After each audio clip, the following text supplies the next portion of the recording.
गीता 17वां अध्याय 20वां श्लोक। इसमें हम 3 गुणों के अंतर्गत दान देने की क्या विधि है और उनका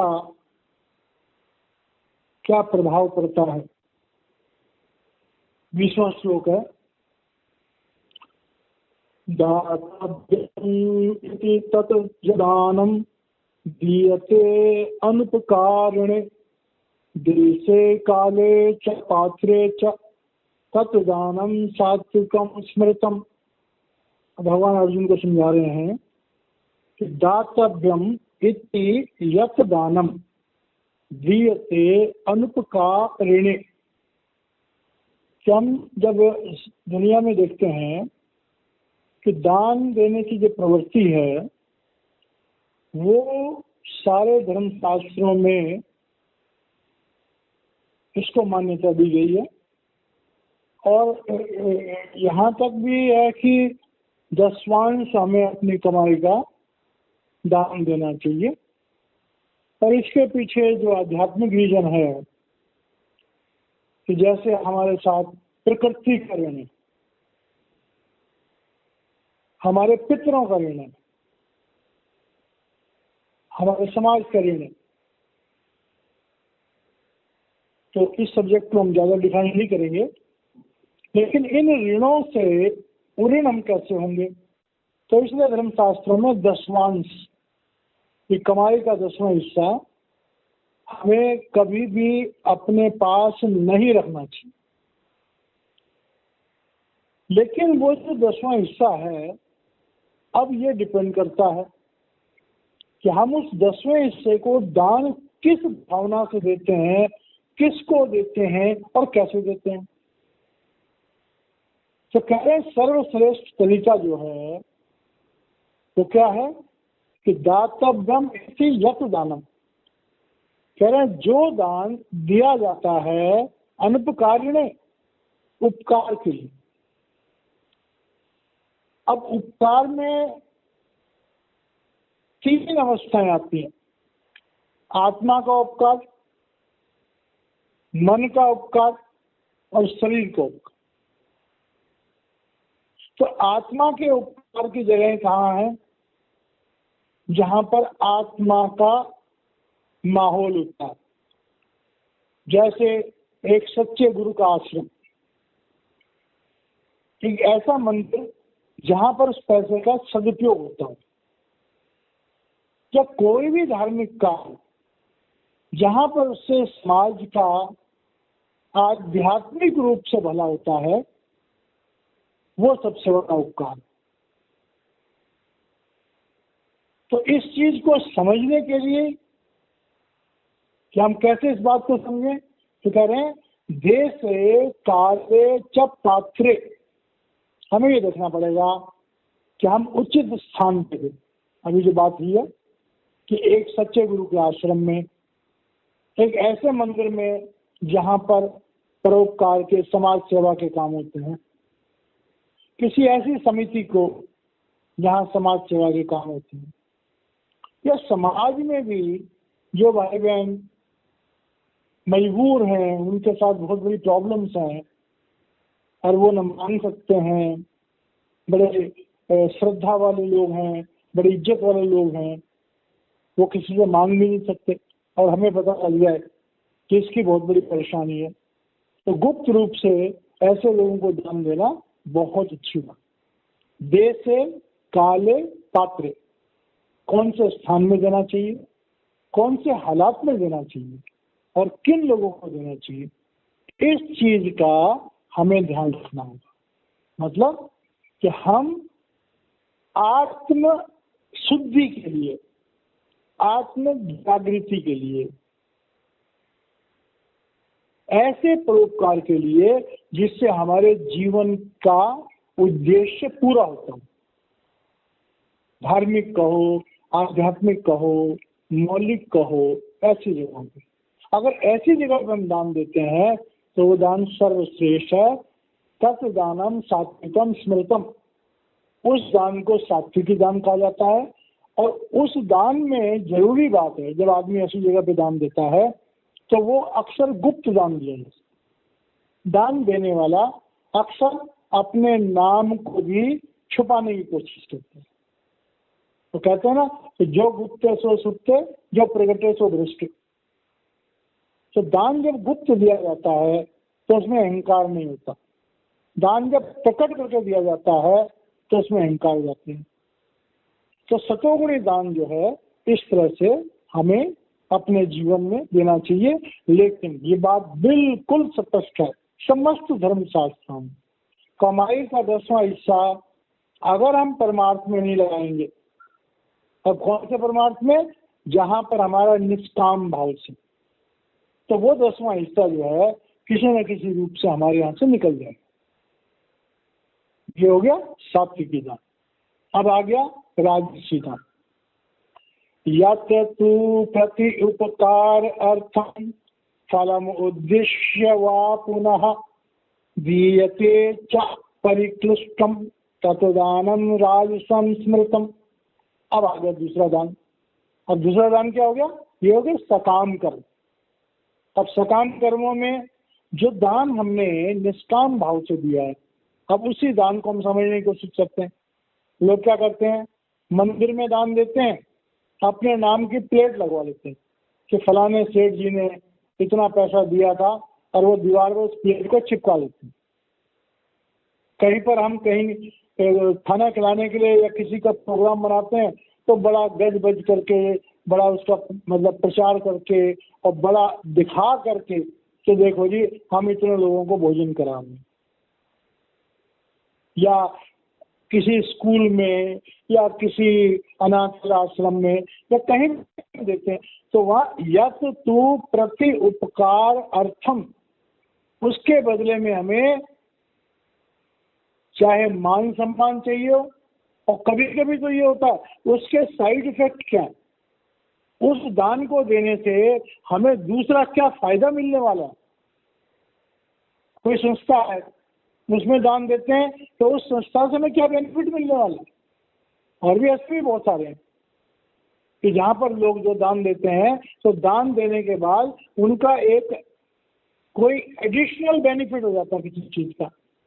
तो कह रहे हैं कि जहाँ पर इंसान दान देता है, चाहे उसके बदले में कोई और बेनिफिट लेता है, कोई फेवर लेता है, मान सम्मान की इच्छा रखता है, प्रत्युपकार अर्थम, उसका बदला चाहिए।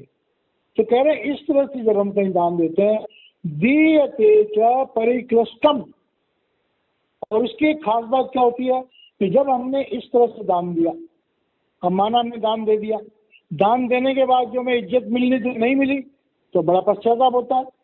अरे हमने क्यों इतना पैसा दे दिया इनको, इन्होंने हमें स्टेज पे बुलाया ही नहीं, इन्होंने हमें हमारे गले में माला डाली नहीं, इन्होंने हमारा आदर सत्कार किया ही नहीं। तो कह रहे हैं ऐसा दान जो होता है, अगर हमें उसका उचित फल नहीं मिलता है तो बाद में पश्चाताप हो जाता है। और इस तरह से जिस दान का रिटर्न चाहता हो कोई इंसान और उसका बेनिफिट भी सामाजिक तौर से चाहता हूँ, तो कहते हैं ऐसा दान जो है वो राजसी दान है। और राजसी दान जो है वो गिव एंड टेक वाली बात होगी।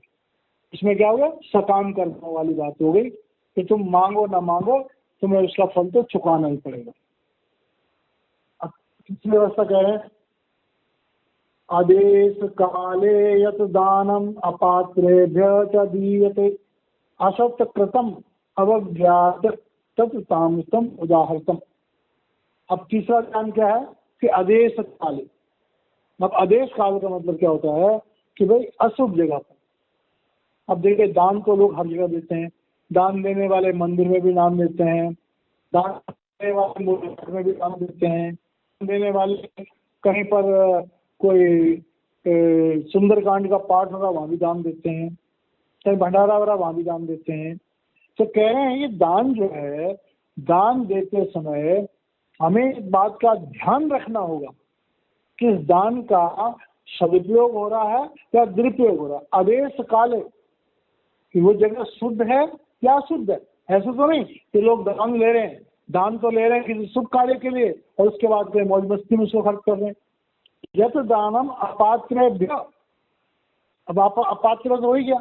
कुछ लोग होते हैं जो बड़े शराब पीने वाले होते हैं, वो भी किसी अनुष्ठान के लिए पैसे मांग लेते हैं लोगों से।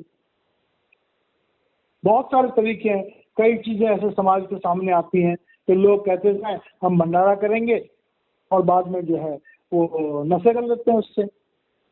तो जो पात्र है वो भी देखना चाहिए ये इस पैसे को ये सचमुच में अच्छे काम में करेगा। भी शराबी है, शराबी को तुम पैसे तो सीधा वो बोतल लेने जाएगा। तो जो नशेड़ी हैं या जिनके पास जो पता है कि भाई इंसान ने इस पैसे का दुरुपयोग करना है, तो कह रहे हैं वो दान जो है उचित नहीं है। असत कृतम अवज्ञात, और कह रहे हैं कि जो दान है माना लेने वाला, अब कई लोग क्या होते हैं दान देते हैं बड़े अहंकार के साथ, बड़े घमंड के साथ, सामने वाले को नीचा दिखा करके, उसे उसकी गरीबी का एहसास करा के। ऐसे बहुत लोग हैं दान देते हैं बड़े तिरस्कार के साथ दान देते। अब एक आदमी भूखा है, उसे रोटी है, उसको ऐसे फेंक दी रोटी, उसको तिरस्कार से दे दी। तो कह रहे हैं कि ये बातें बड़ी बहुत समझने वाली। दान 3 लोगों ने दिया। एक इंसान ने दान दिया, प्रभु को खुश कर लिया। दूसरे ने दान दिया, उसने समाज को खुश कर लिया। तीसरे ने दान दिया, उसने खुद को खुश किया, अपने अहंकार को खुश किया उसने। लेने वाला भी कहता है क्या करूं, भूख से मेरी जान निकल रही है, तुझ जैसे आदमी के हाथ की तो रोटी भी नहीं खानी चाहिए। ऐसे बहुत सारे लोग हैं। बहुत सारे रईस लोग दान देते हैं, गरीब लोग उनका दान ले लेते हैं, अंदर से क्या कहते हैं यही कहते हैं। तो कहते हैं असत्य कृतम अवज्ञात, जो सम्मान के बिना दान दिया जाता है तब तामसम उदाहरतम, उस दान को तमोगुणी दान कहते। अब इसके पीछे फिर वही बात दोबारा आगे जो हम बार बार रिपीट कर रहे हैं, हर इंसान की अपनी एक जाति प्रकृति होती है। कुछ लोग बाय नेचर सतोगुणी होते हैं, कुछ लोग बाय नेचर रजोगुणी होते हैं, कुछ लोग बाय नेचर तमोगुणी होते हैं। तो इन 3 श्लोकों का जो कहने का आंतरिक मतलब ये है कि हमें अपने जीवन का निरीक्षण करना चाहिए कि हम बाय नेचर सतोगुणी हैं या बाय नेचर रजोगुणी है या बाय तमोगुणी। अगर सत्संग सुनने को मिल रहा है, भाई बहन सत्संग को सुनेंगे, वो इस बात का निर्णय करें अपने जीवन में कि हम प्रकृति से सतोगुणी है या रजोगुणी है या तमोगुणी। अगर सतोगुणी है तो मुबारक, रजोगुणी है तो हम विचार करें कि सकाम कर्म हमें बंधन में डालेंगे, हम सकाम कर्मों से निष्काम कर्म की तरफ जाने की कोशिश करें। अगर कोई भाई जो तमोगुणी है वो भी सत्संग सुन रहा है या सुनेगा, तो उसमें वो ये बात चेक करे कि मेरा जो मनुष्य जीवन है, इस मनुष्य जीवन को अगर मैं थोड़ी सी कोशिश करूं तो ये सुधर सकता है। और वो भाई जो है अपने तमोगुणी विचारों को कम से कम रजोगुणी तो कर सकता है।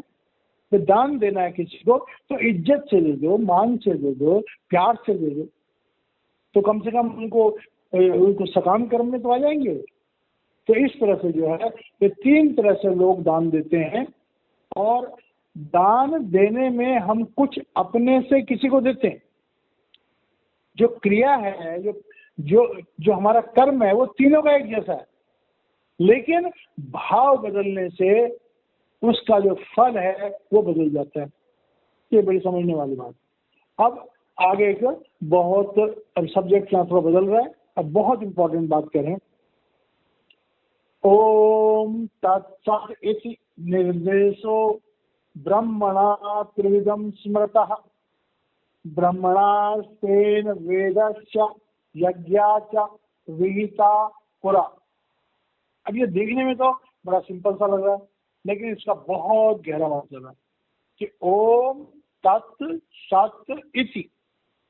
अब इसका असली मतलब क्या है कि वो परमात्मा जब इजहार में नहीं आया था तो इजहार में आया, वो तो इजहार में जब आया तो क्या हुआ, उसने एक रूप धारण किया। वो क्या है? ज्योतिर्मय शब्द, जिसे आज की साइंस बिग बैंग थ्योरी कहती है। तो बिग बैंग थ्योरी ओम तत् सत इति। अब ये बात समझने वाली है कि वो जो परमात्मा है जो प्रकट हुआ था, वो तत् सत और इति। अब तत् क्या हो गया? उसका वो रूप जो प्रकट हुआ। सत्य क्या है? कि वो सत्ता जो ब्रह्मांड में समाई हुई है। और इति, इति क्या है? जो हम दृष्टि गोचर संसार देख रहे हैं। इसका आंतरिक मतलब क्या है?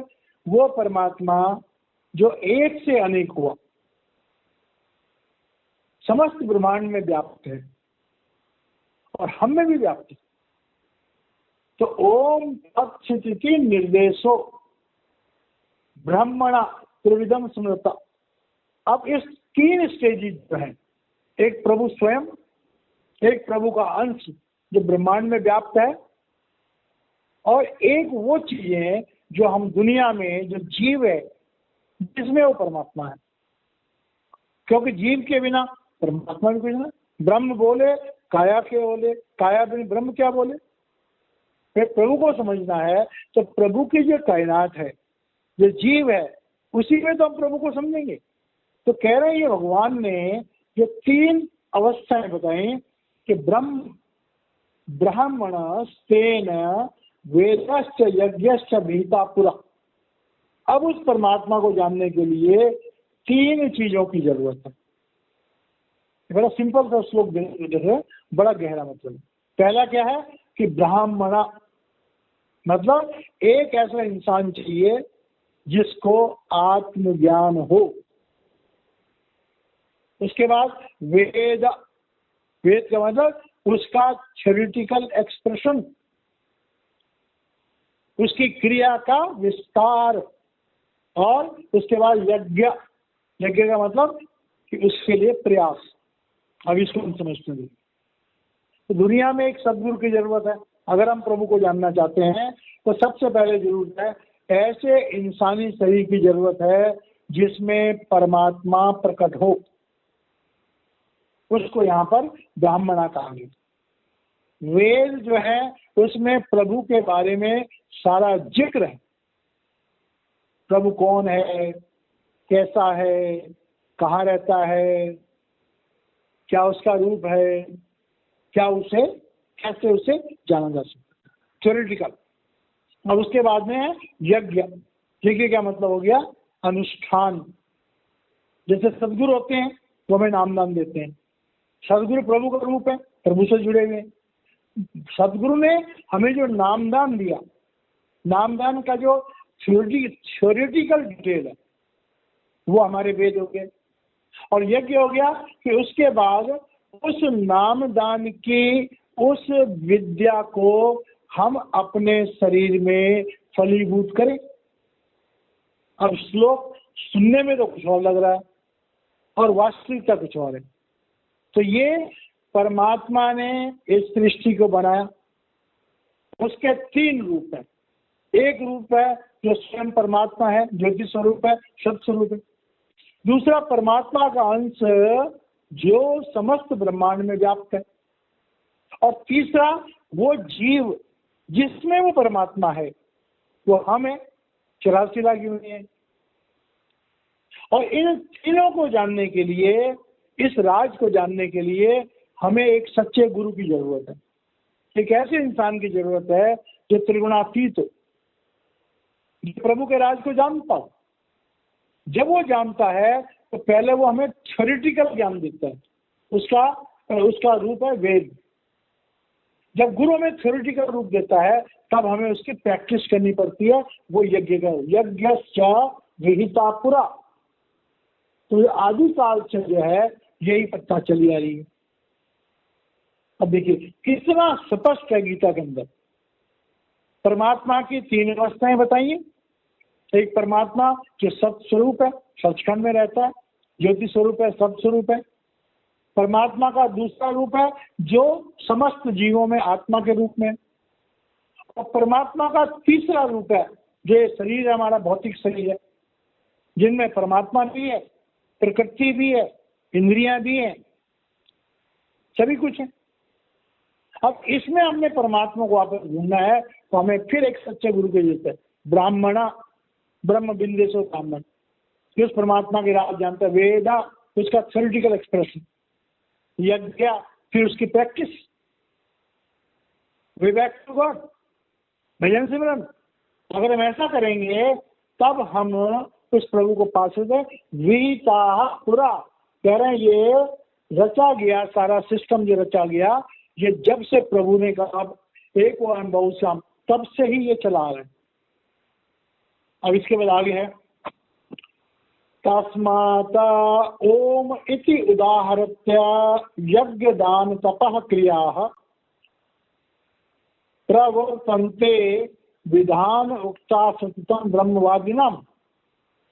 देखिए कितना कमाल का ग्रंथ है। तस्मात् ओम इति उदाहरत्य यज्ञ दान तपः क्रिया, तो क्या कह रहे हैं, इसीलिए ओम जो प्रभु का नाम है, जब भी हम कोई यज्ञ करते हैं, कोई दान करते हैं, कोई तप करते हैं, तो सबसे पहले हम क्या करते हैं कि ओम भूर्भुवस्सुवः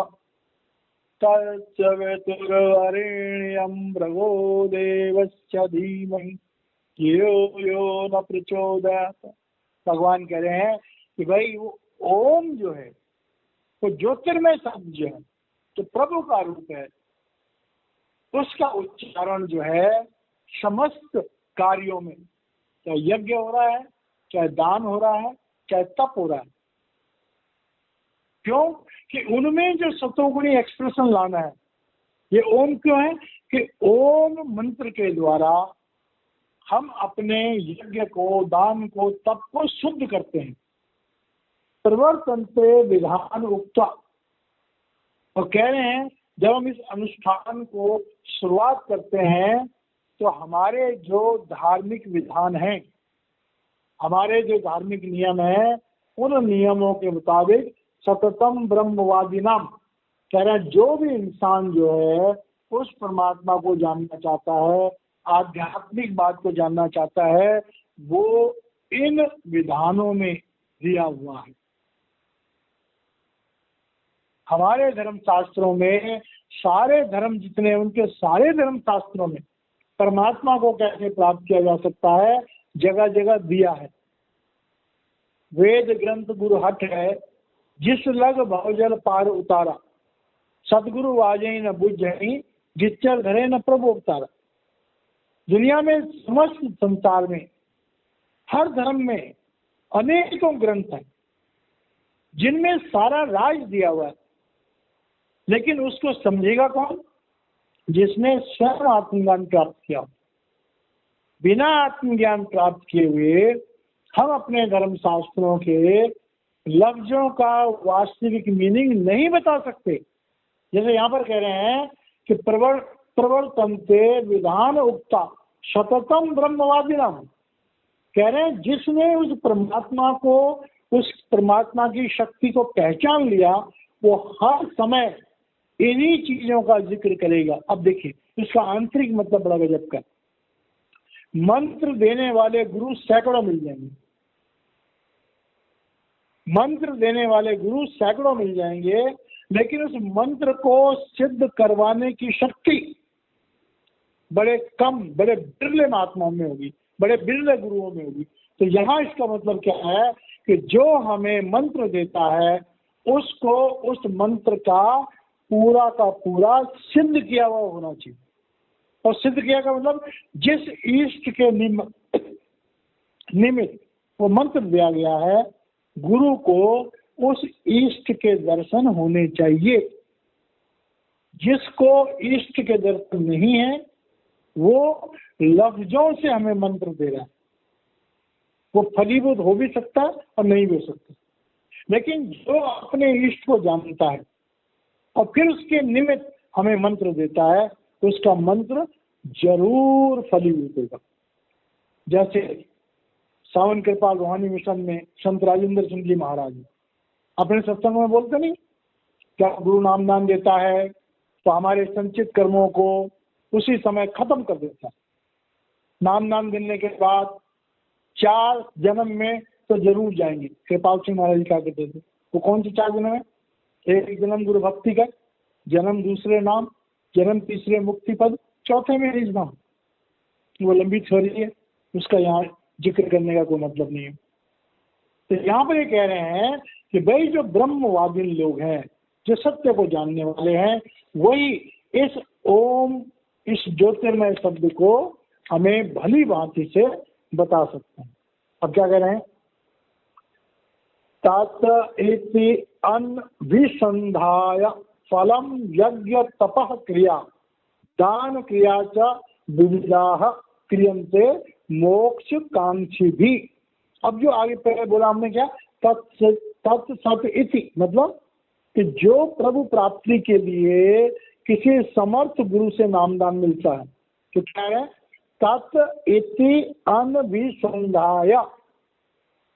अगर हमें किसी गुरु से नामदान मिलता है तो हमारे अंदर कोई फल प्राप्त करने की इच्छा नहीं होनी चाहिए।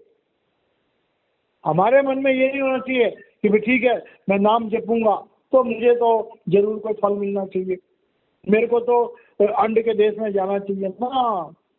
कर्मण्येवाधिकारस्ते मा फलेषु कदाचित्। हमें कर्म करते समय पहले फल की इच्छा सामने नहीं रखनी चाहिए। इसलिए साफ साफ कह रहे हैं जो तत् सत इति वाला जो फॉर्मूला है, ज्योतिर्मय शब्द का जो फॉर्मूला है, तत् इति अन्विसंधाय फलम, हमें बिना किसी फल की इच्छा के यज्ञ तपः क्रिया, जो भी क्रिया हम करें, चाहे यज्ञ के द्वारा करें, चाहे तप के द्वारा करें, दान क्रिया से विविधा, और चाहे हम दान के द्वारा करें, दान दें, क्रियते मोक्ष कांक्षी भी। अगर हम सचमुच में मोक्ष चाहते हैं, अब यहाँ मोक्ष का मतलब क्या है? त्रिगुणातीत होने का, कर्मों के बंधन से मुक्त होने का नाम मोक्ष है। जब तक हमारे कर्म रहेंगे किसी इंसान को त्रिगुणातीत मोक्ष नहीं मिल सकता। कई लोग तो मोक्ष कहते हैं स्वर्ग मिल गया मोक्ष, तो नहीं। मोक्ष का मतलब है कि जब हम त्रिगुणातीत होते हैं, जिसके बाद हमारा दोबारा जन्म नहीं होता, 84 लाख योनियों में हमारा दोबारा जन्म होता ही नहीं, हमने अपने निज घर सचखंड चले गए। तो कह रहे हैं कि जिनको मोक्ष चाहिए, भगवान कह रहे हैं उनके लिए ये है कि हम किसी सच्चे, किसी सिद्ध गुरु से, सिद्ध ये नहीं इसके पास रिद्धियां सिद्धियां, जो परमात्मा की वास्तविक सत्ता से जुड़ा हो, हमारे जीवन में ऐसा गुरु होना चाहिए। फिर वो हमें अपनी शक्ति से हमें नाम दान दे, दीक्षा दे, और उस दीक्षा को हमें समझाए, और फिर उस दीक्षा को हमें फलीभूत कराए। अब यहाँ पर एक बात है कि फलीभूत कराने में शिष्य को भी ईमानदार होना चाहिए। गुरु कोशिश करता रहे और शिष्य जो है आलस का मारा हो, रेगुलर भजन सुनन न करता हो, तो गुरु भी बेचारा क्या करेगा। तो कह रहे हैं जिनको मोक्ष चाहिए उनकी जिंदगी में एक सच्चा गुरु होना चाहिए, उससे दीक्षा लेनी चाहिए। उसके बाद उस मंत्र को सिद्ध करने के लिए गुरु के संरक्षण में हमें प्रयास करना चाहिए। सतभावे साधु भावे च सत इति एतत् प्रियच्यते प्रशस्ते कर्मणि तथा सत शब्द पार्थ उच्यते। अब देखिए कितनी बड़ी बात इसमें गीता में कही गई है कि सद्भावे साधु भावे। अब क्या है कि पहले तो हमें अपने जीवन में सत्य, सच्चाई, हमारा जीवन 100% सच्चा होना चाहिए, सच्चा और सुच्चा। जब तक हमारा जीवन 100% सच्चा और 100% पवित्र नहीं होगा, तब तक हम साधु भाव में नहीं आ सकते। पहला सत्य भाव है, जब तक हमारे जीवन में सच्चाई नहीं होगी, पवित्रता नहीं होगी तो हम साधु भाव में नहीं आ सकते। साधु भाव का मतलब क्या होता है? एक सच्चा इंसान।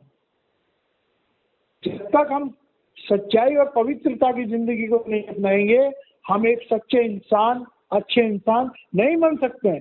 क्या सत्य इति एतत् प्रयुज्यते,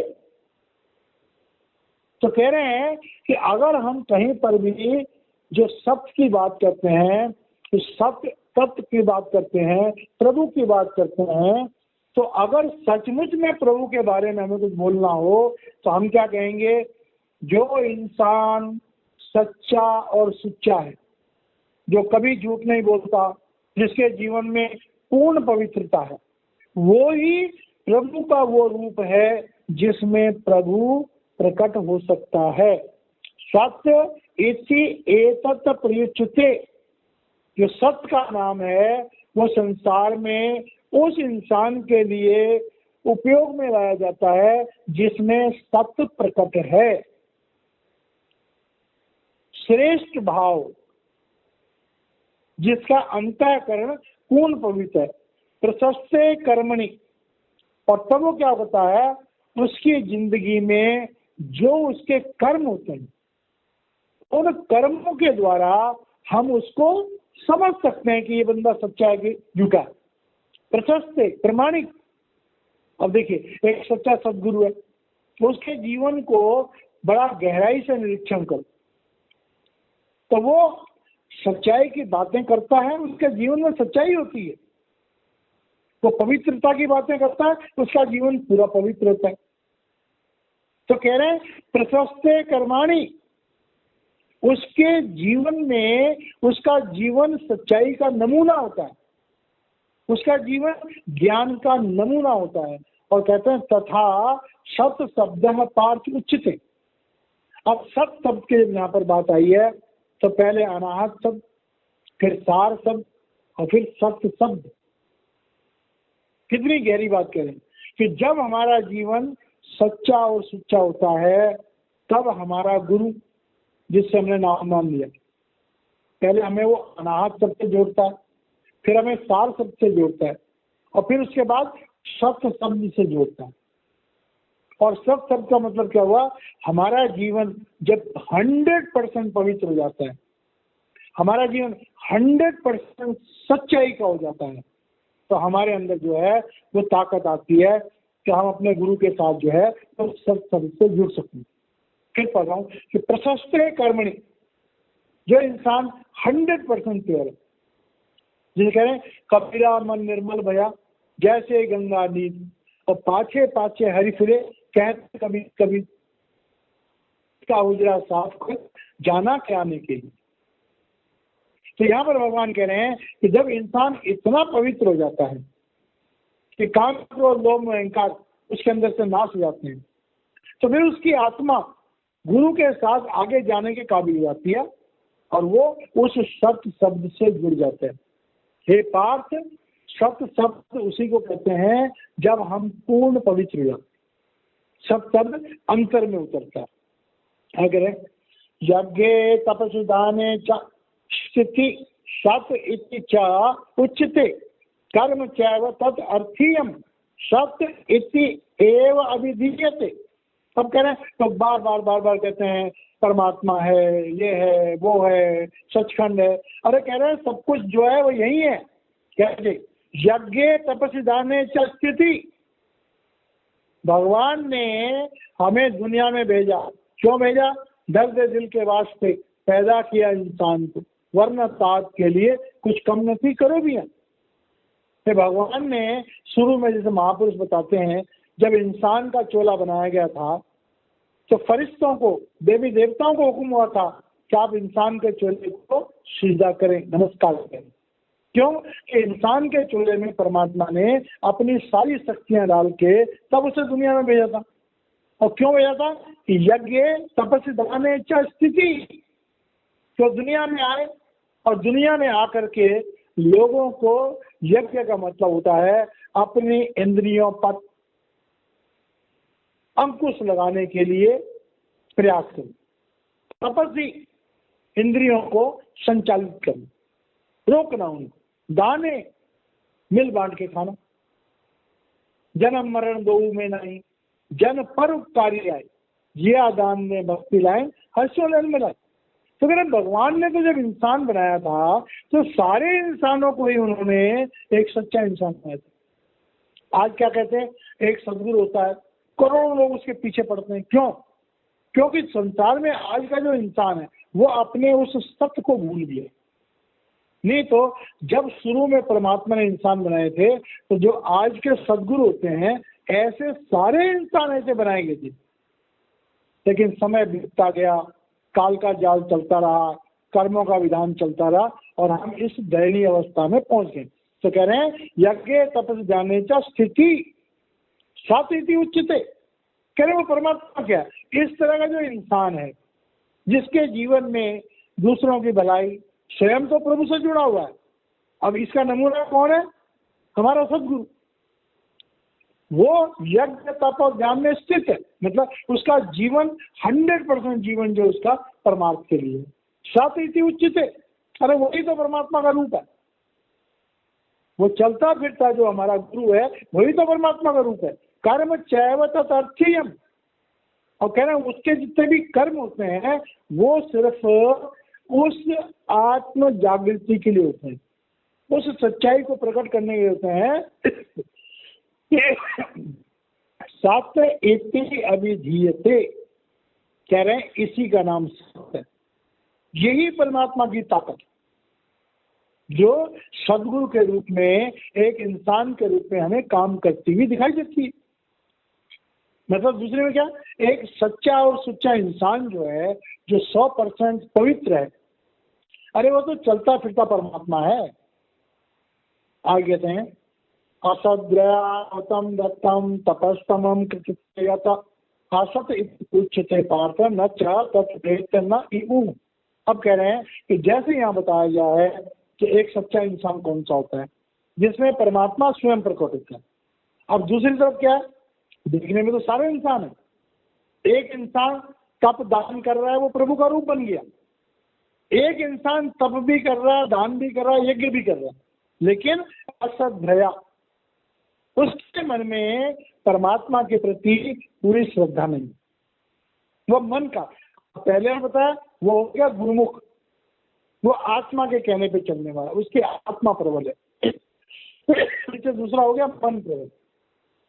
होते हैं तो मनमुख होते हैं। उन्होंने कहा कि असद्रयातम दत्तम तपम तप्तम कृतम च। बिना श्रद्धा के जो भी संसार में हम चाहे धार्मिक अनुष्ठान करें, चाहे यज्ञ करें, चाहे तप करें, चाहे दान दें, कह रहे हैं अश्रद्धा से, बिना श्रद्धा के जो भी काम करता है असत इति उच्चते।